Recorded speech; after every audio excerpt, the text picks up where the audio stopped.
Hey, do you want to skip the intro today? Just do a Do pattern interrupt. do a pattern interrupt. Let's do it. That's what we're doing. All right, so we're getting kind of real on this Friday morning, afternoon. Morning We're gonna, somewhere. yeah, well, we're gonna talk about this podcast and what we're doing, and if we still want to do it.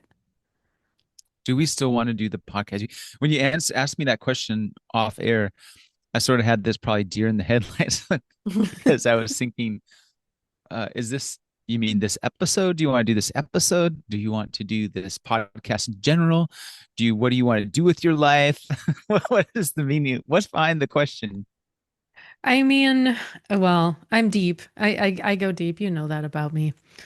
But existentially, I wrote a long post about Mark Mitchell this morning, so I have like death and existentialism on my mind and life in general and Yeah, the not anniversary, wasting. 2 year anniversary is coming up. Yeah, it's It's coming up crazy. and yeah, so I've just had a lot on my mind about just living life to the fullest, giving back, just a lot of stuff that he inspired us to do, but also like not wasting a moment doing something that you don't really want to do or that your heart is not in anymore because we started this podcast in 2019, and Mark Mitchell was one of the people that encouraged us to do it, along with Zach Williams. And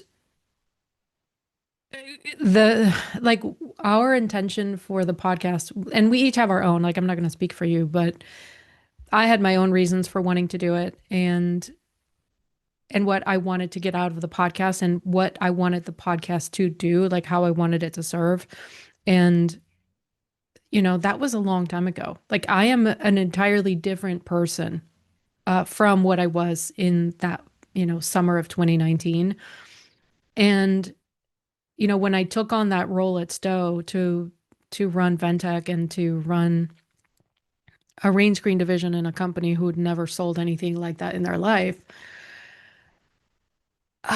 the to use your term, the adoption curve like that I went through inside that company and growing that team and launching those products and doing all of those things, which, by the way, was the reason that I couldn't do the podcast anymore. In 2022, I think it was 2022, is when I told you, it was like, I cannot keep up this pace of work and deliver a quality podcast and commit to a time frame to you. And it was unfair because I was leaning too much on you. You were doing a lot of the editing and coming up with the ideas and the planning, and you guys, like, you don't understand how much goes into a podcast behind the scenes. It's not just about the talking, but it's the preparation, the editing, the the promoting, the all kinds of stuff that goes on behind the scenes, managing templates and structure and whatever. I don't, that's not the point. The point is that it was a very difficult decision because, like you and I both know, when you and I talk and when we connect, which is why we started the podcast, when we connect, we talk through problems, pay attention to the industry, and we both come from very different angles. And at the time, you lived in Seattle and I lived in Atlanta, and so like different angles, different parts of the country, Different time different, zones. like, totally different time zones.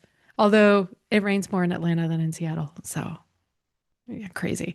Anyway, I'm rambling. All that to say is we've both grown up. You've done so much since we started. I've done so much since we started. And so, yeah, my question is, I want to do this again with you, knowing that we're both different people and that because of that, this naturally has to be a different podcast. I don't know if that makes any sense. I'm Yeah, sounding this out. our perspectives have changed, and this is where originally started the podcast, build perspectives to really think about, talk about different roles in the industry, what it took to get there, the impact, the purpose, and inspire people to have number one, maybe think through their career paths and different things that are available options for them.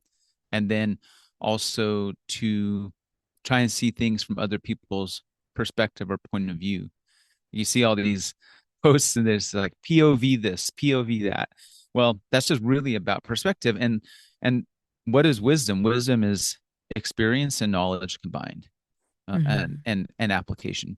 So we're hopefully a little wiser and have maybe different questions, different things we want to talk about and that we're excited about. And if we're always learning, then that's going to be the case every year, every decade. And the reason for me to do the podcast personally, I feel like it helps keep me as sharp as I can be. I wouldn't say I'm sharp as I want to be, but it keeps me as sharp as I can be in the moment with different things going on. And there are so many things going on in the world of construction, real estate investment, development, and commercial construction, residential construction, all the different tech that is being introduced, the Hmm. software and the hard tech. That is moving so fast and so many interesting people to speak with. Back office, front office, job site. It's a way to stay sharp to make that information available to people. But it is an important question to ask. And I had a lot of hard reflection during that time. And I was going to schedule a podcast episode. I'm like, what am I going to talk about? Carolina, I don't have Carolina to bounce the stuff off of. And it is a good dynamic. We had a lot of people say how the the podcast together it is really helpful to them and entertaining, I hope, and interesting, but especially when we're recording together. So it was a really interesting time because I'm usually a pretty motivated person. I'm usually, hit record and there actually was quite a bit of hesitation and what do you call the imposter syndrome. I was probably overused, but that's sort of a feeling. Hey, So I we did actually an didn't episode record on that that. many episodes by myself. I think maybe like five or six. Yeah, but they were great episodes and they were very highly valuable. And I personally listened to them, and I know a lot of people listen to them. They've got a ton of downloads.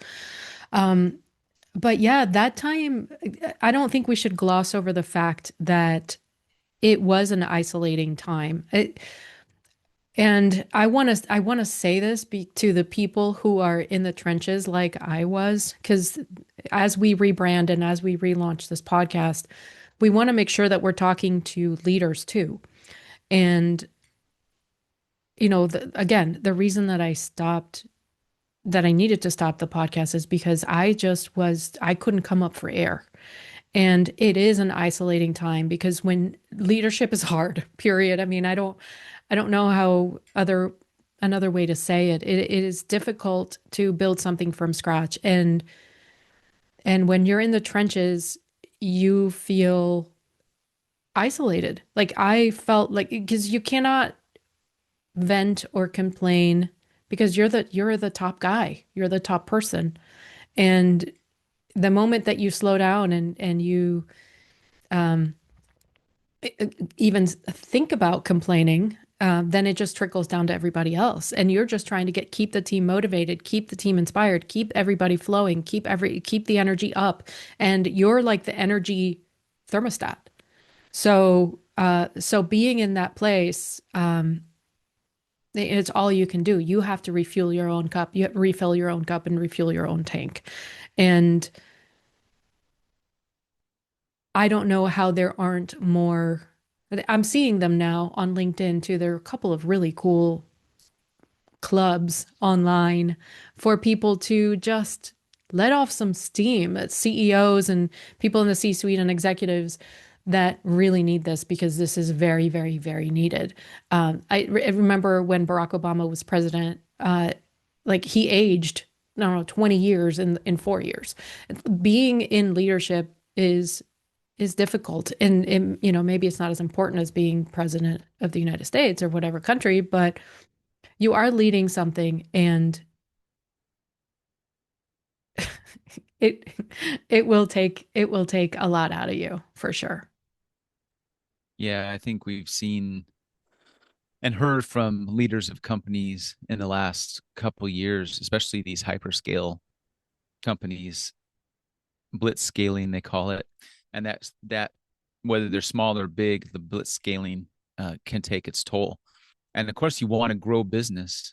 It's harder and harder for leaders to find people that they don't have to constantly motivate and constantly get on board with things because I in the old days we'd say, well, if you have people you have to motivate, you have the wrong people.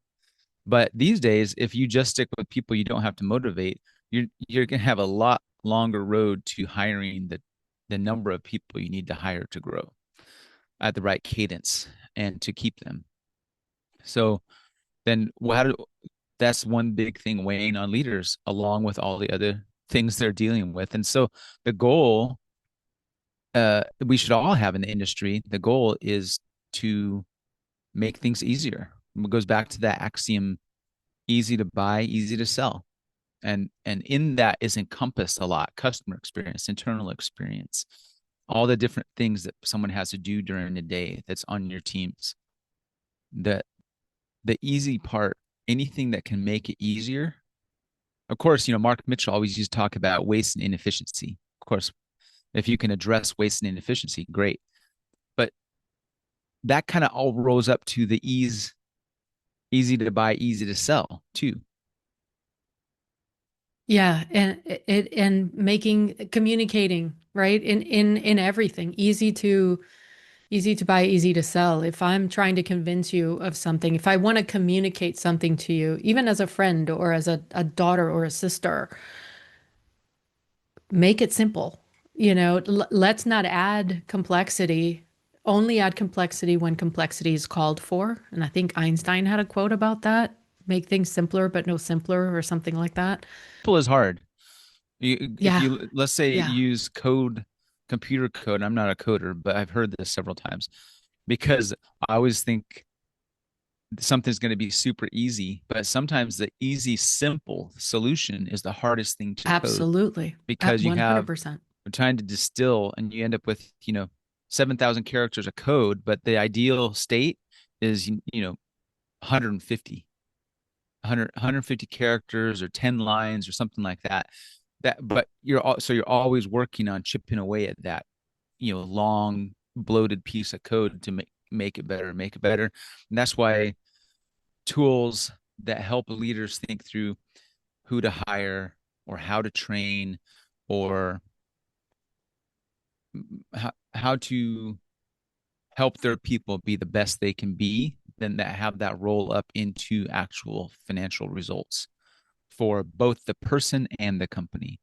Those are the that's a big kind of broad thing that leaders are constantly trying to solve for. That sounds like a really great segue. Seg, I never rode one, but I'm telling one. Are they still around? I don't know. I mean, I've Or did seen they them, but I evolve? don't Did think they the evolve company's still into around. those? Yeah. They I see a evolved lot of into those those. one-wheeled things. Have you seen those? It's like the Yeah. one wheel. I don't know. I don't know if I have good enough balance. I need to try that out someday though. But so yeah, it's a good segue for Project Fluency. But before we get into Project Fluency, so are you saying yes? You still want to do the podcast? I still want to do the podcast. We had my long diatribe around the question. Yes. Yeah, my long diatribe too. All right. So, what does it mean to be Project Fluent? I think tying into what you just were talking about, where you want to distill complexity, you want to accelerate adoption, you want to reduce the length of the sales cycle. In our industry, our sales cycles are very long for good reason. For good Sales reason. velocity, man. Speed to cash, they call that. Speed to cash, baby.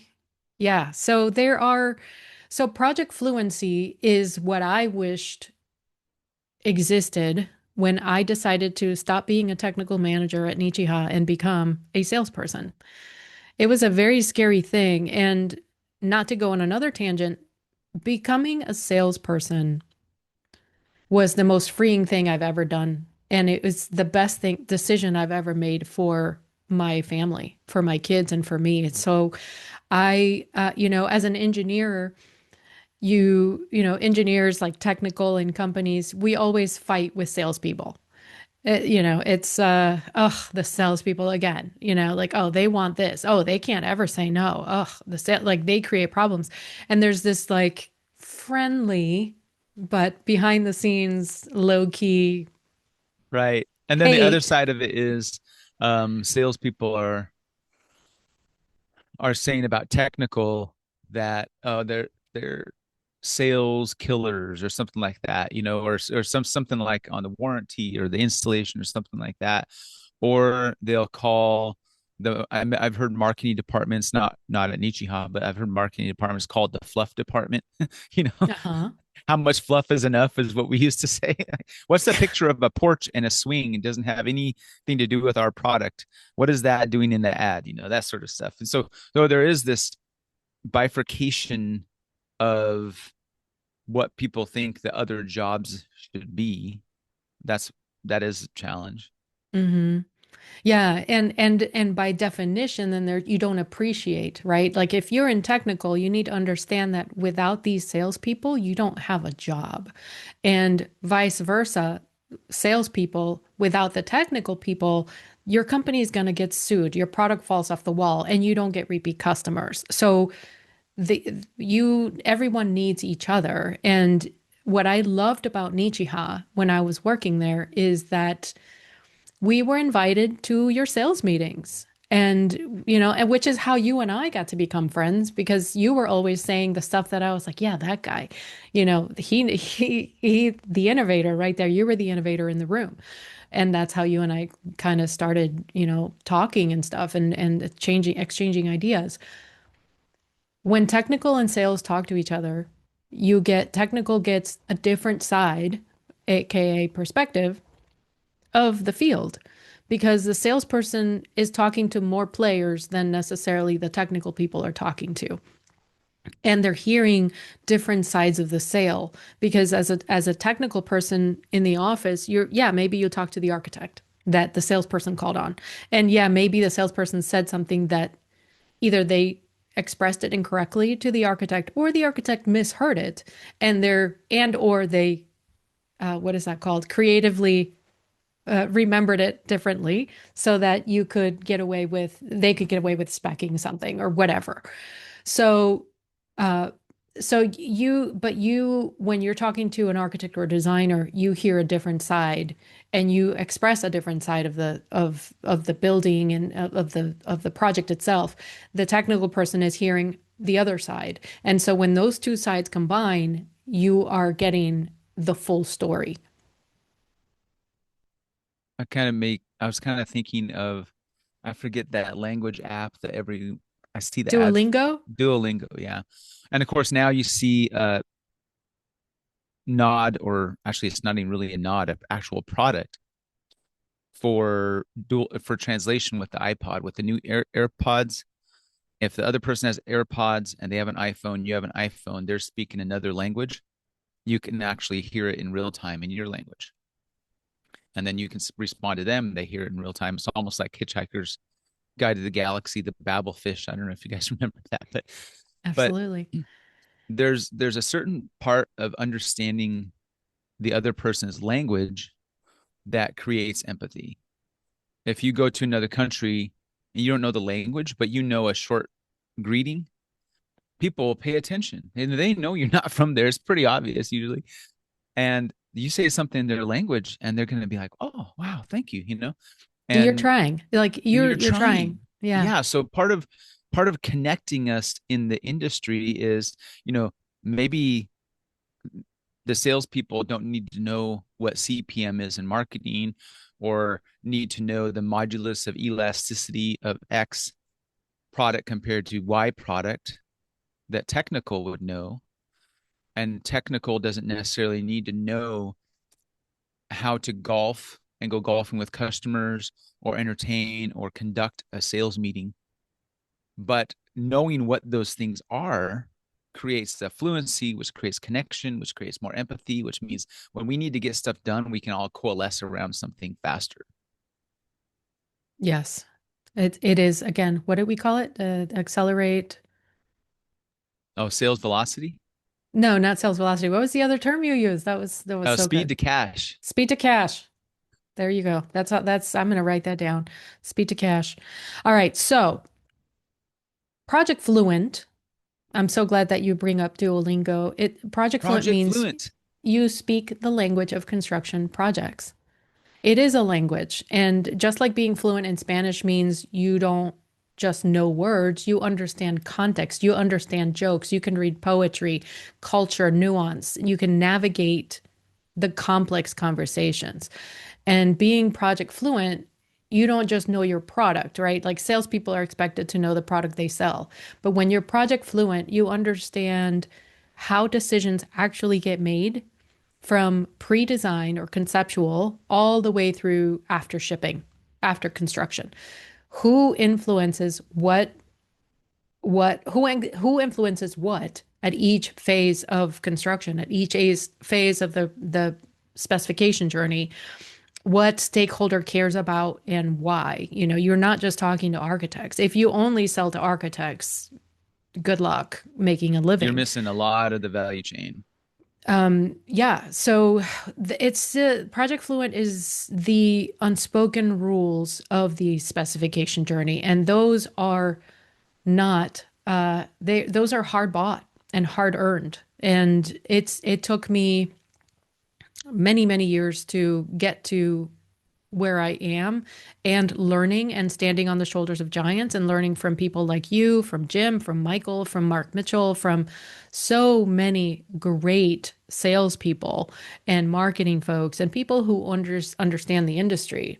So Project Fluent is how to position yourself, what language you need to speak to position yourself as indispensable and not replaceable as a building product salesperson. Each of these different points, there are decades of tweaking, pivoting, and then of course the industry changes again and you have to, go back to your processes and your structure and go back and try and experiment with new things. And that's why it's great to have friends like Tim and other salespeople that can kind of help be sounding boards for your processes and what are you hearing in the field and what are you getting responses to, especially with emails and LinkedIn engagement and things like that. But when you're project fluent, you can ask for directions. You can be like the tourist that goes to a new country, like you're saying, and you can ask. You can know what to ask. You can have the phrases there ready to go. And one thing that Allison, a friend of ours, told me many years ago is that when you're new in sales, you get away with so much. The people in our industry are so helpful and so wonderful. There are exceptions in everything to everything in life, but for the most part, this industry is very forgiving to a person who is humble and who admits, I am new at this. I don't know what I'm doing. You only get away with that for like 6 months, maybe a year, but Yeah, that then the is the bloom is off the rose. that blooms off the rose. You start to stink a little bit, and people start to hold you accountable. But that is the perfect time for you to become fluent, to start learning, to take notes. So when I think the deliverable for Duolingo is pretty clear, is help people become uh, good learners of language and to also apply those things to and apply a process so that's kind of gamified to learn a language to the point of maybe not fluency, but at least proficiency in certain conversations. And of course, if you went to there's no language app for like the construction industry. When you go from nails to clavos or something like that, there's no Mm. real tie-in for that. But so what are leaders of companies that buy Project Fluent for their teams? What are they getting? What's this going to solve for them? So, Project Fluent is a training system for salespeople who who either, if you, sometimes salespeople come from the field and they're not well-rounded in the architectural world. Right. And sometimes salespeople come from the A&D architectural world and they're not well-rounded in technical or field readiness, or what we call job site IQ.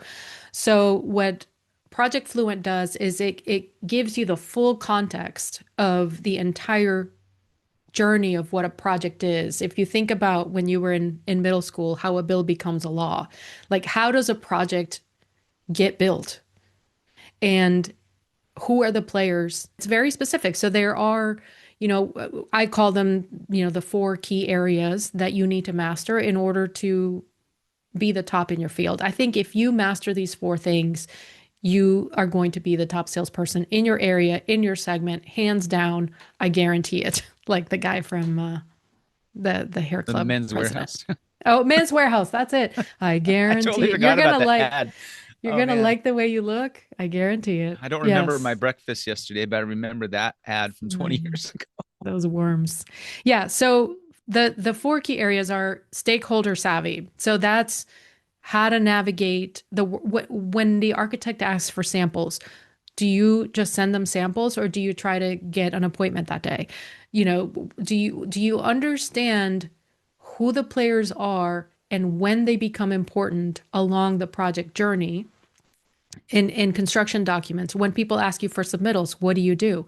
When do you call your favorite subs and tell them, hey, this thing is about to go to bid, get ready, I want you to bid for this because I want you to win this because I know that you're going to not sub me, etc. Like, it's understanding what each stakeholder that could take away your sale, is understanding what they need, what they want, when they want to hear from you, what they want from you, and how you can best serve them and speak to them.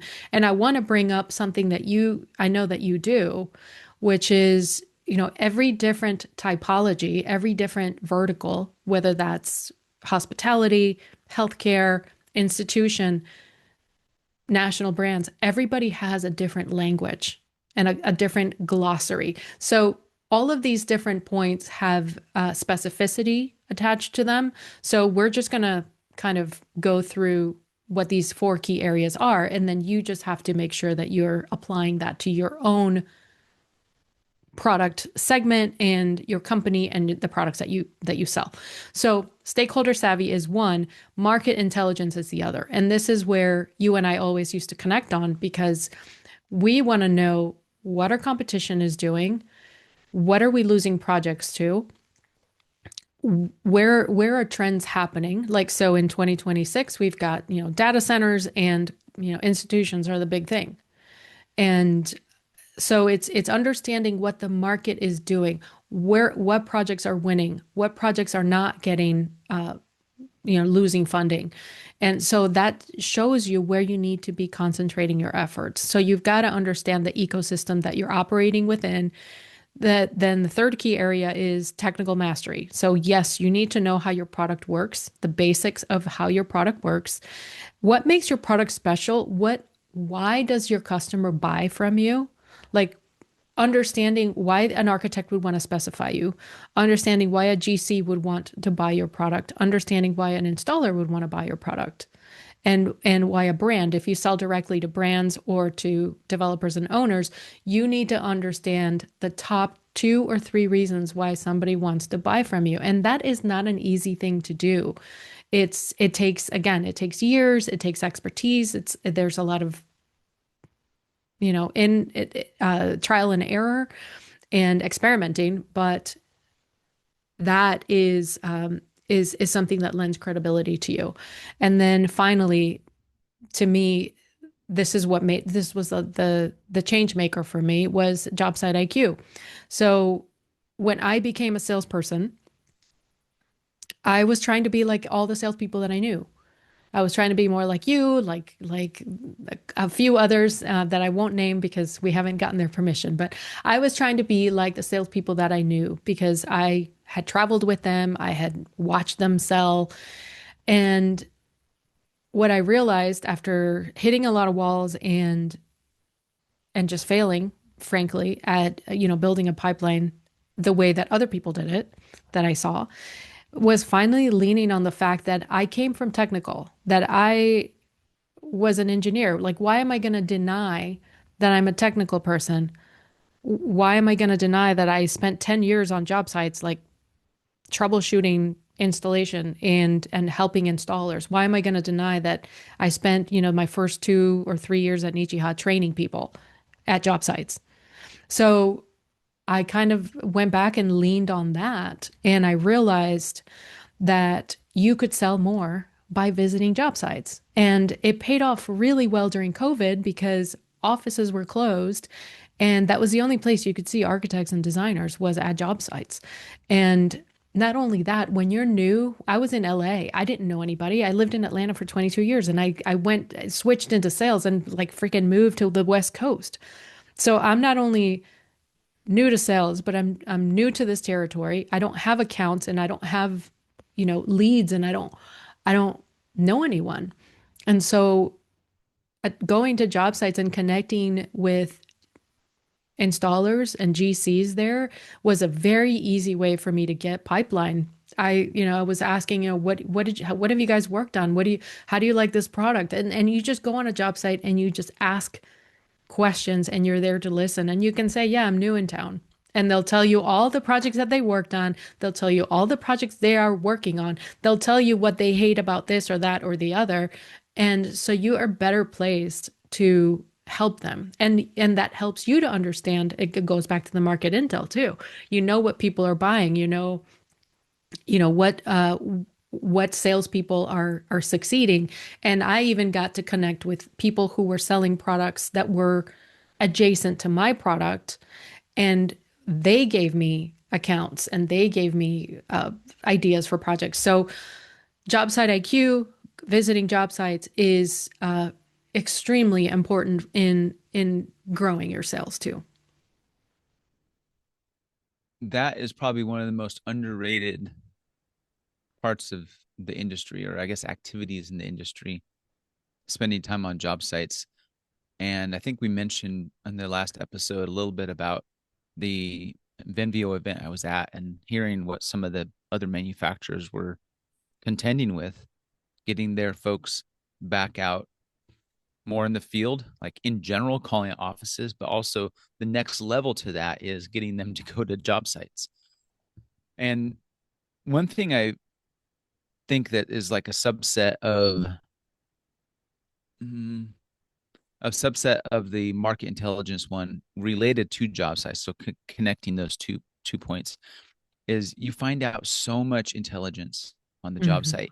You also get a feel for, am I at risk with this project? If it's my specification, is this a job site at risk, a project at risk? Yes. Or is that where I hear about more projects that these people are doing? Or afterwards, I have coffee with the installer who's bidding on two other projects with another GC. Like, oh, wow, I can see another application for this other project. I know they've been having this other issue. Of course, you get to see the other competitors, but you also hear why people don't use things. So we can learn why people, what's the motivation, why they buy from us. And not enough questions are, hey, why do you switch off other products? What's your the common scope or specifications division where you do the most VE and where you feel very comfortable and proficient at switching out product? What's behind that? It's not always money, and it's not always time, it's not always either of those things. Hmm. So the market intelligence you get, I feel, is so fast and loud on job sites that if someone said, "Hey Tim, gun to your head, you need to go sell $10 million today. You need to go book $10 million of pipeline today." I would go to a job site. I would not go to someone's Absolutely. office. I wouldn't No, pick up that's the the phone. fastest I path. would Speed to I would cash. get my boots on, get my PPE, go to the job site. So I think we mentioned that before, and it's worth mentioning again.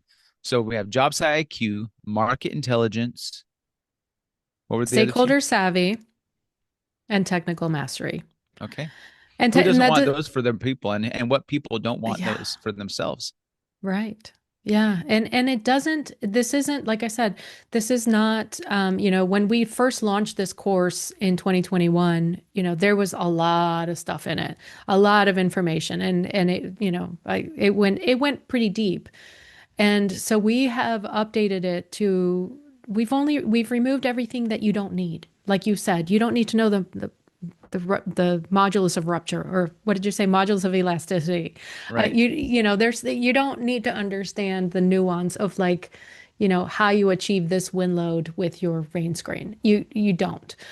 But there are very specific little phrases that, cerveza muy fría, por favor, like things like that, that it will perk up the ears of the person you're talking to, and it will give you credibility with your customer, which is what you want.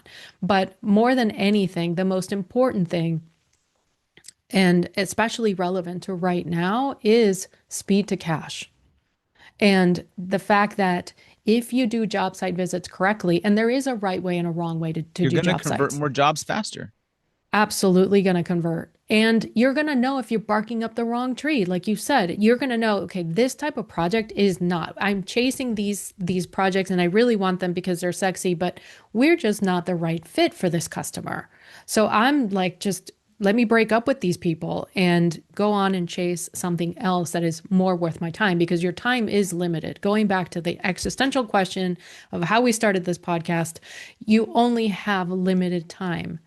And ultimately, we're all working to change our family tree, right?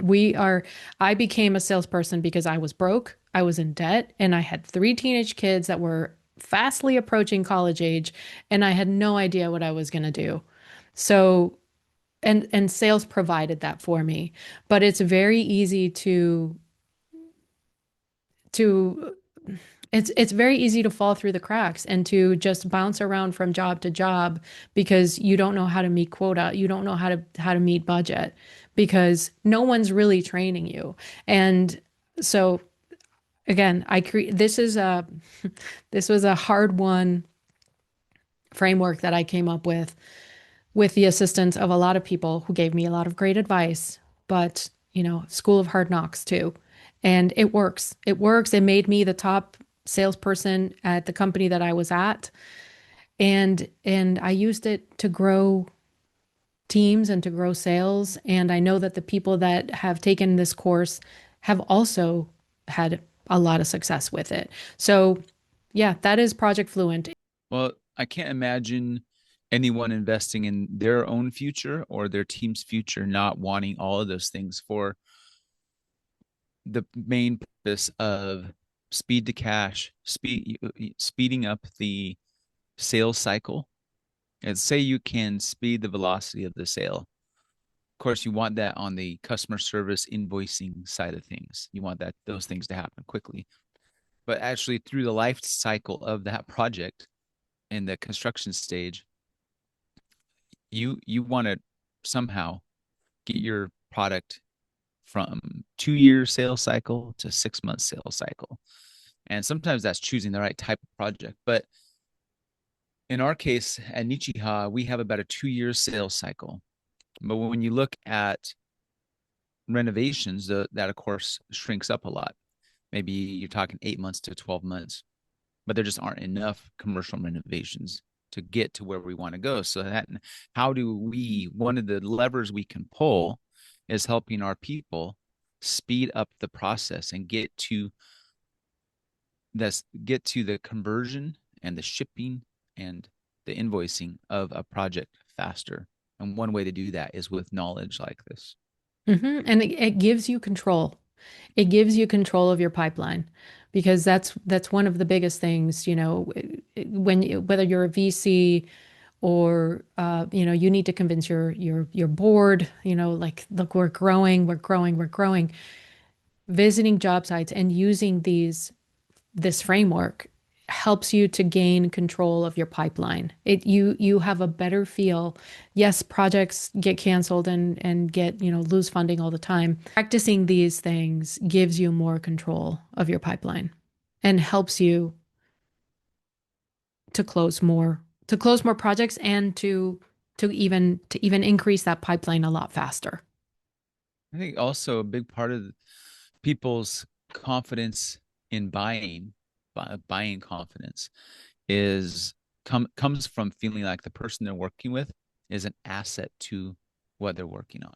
And part Yes, of one of the most important things you can do uh, that to become an asset that they value is to one, know their business, know your business both, and then also be trustworthy.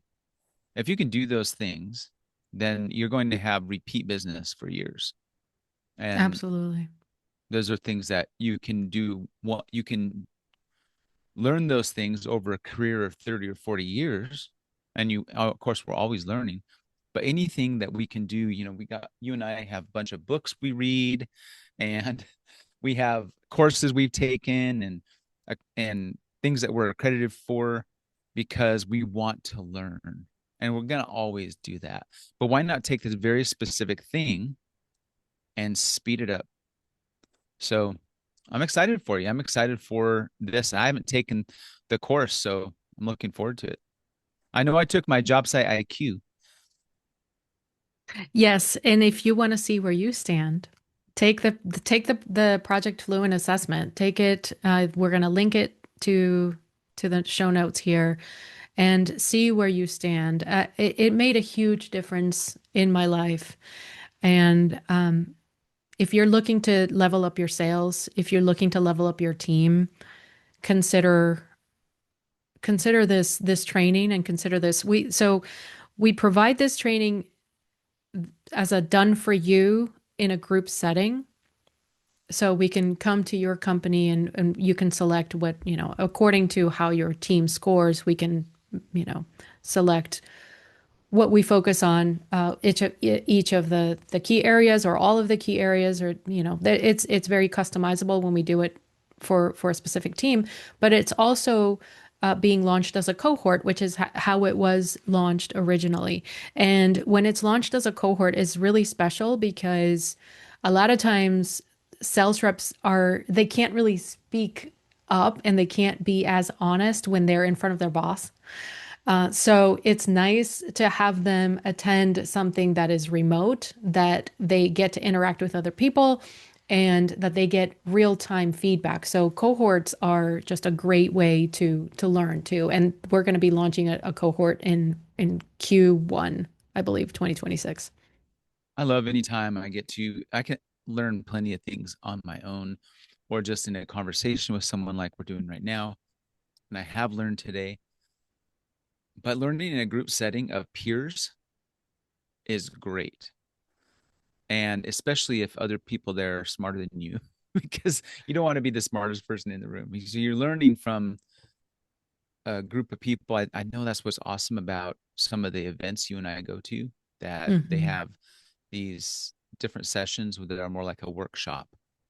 And workshopping is something I feel like we do a lot of meetings in this industry, but maybe not enough workshopping. So, Yes. well, that's great. Yeah. I love hearing about this. I'm glad I know more about it now, so I can speak to it intelligently when I'm sharing with folks. And I'm looking forward to taking it myself. Thank you, Tim. Yeah, it is a well worth a path worth following for sure. And, we love it. Job site visits are great. Congratulations on it, and also congratulations to the industry. I mean, there there are things we all need to learn and ways to learn it and easy ways to learn it.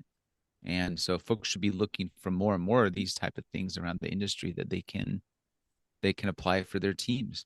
So I can't wait to hear how your different cohorts go. I know they'll be fun, and we'll have to share some of the learnings from that over future episodes next year. So is that the Certainly. pod? That is it. That's a wrap. Well, have fun out there, everybody. This is what did we call it? A pattern break? Pattern interrupt. Pattern interrupt episode of Build Perspectives. Have fun out there. See ya.